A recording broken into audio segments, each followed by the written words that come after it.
लोकसभा चुनाव के लिए महाराष्ट्र में एनडीए गठबंधन में सीट शेयरिंग पर दिल्ली में हुई वरिष्ठ नेताओं की बैठक सकारात्मक रही है।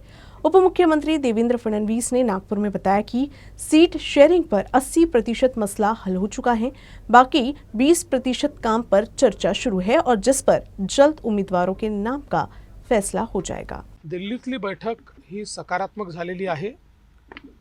एकाच बैठकीत सगळे निर्णय होतील अशी परिस्थिती नाही आहे, पण मी हे म्हणू शकतो की 80% आमचं काम हे कालच्या बैठकीत संपलेलं आहे।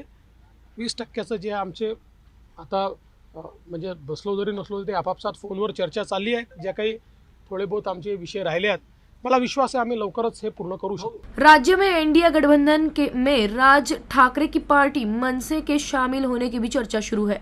इस पर उप मुख्यमंत्री देवेंद्र फडणवीस ने कहा कि भाजपा और मनसे के विचार काफी मिलते हैं। हालांकि राज ठाकरे के साथ आने पर उन्होंने कुछ भी स्पष्ट नहीं कहा। असं आहे की या संदर्भातली आमची भूमिका आम्ही यापूर्वी देखील सांगितलेली आहे की आता मनसेने जी काही व्यापक भूमिका घेतलेली आहे ती भूमिका आमच्या विचाराशी विसंगत नाही आहे।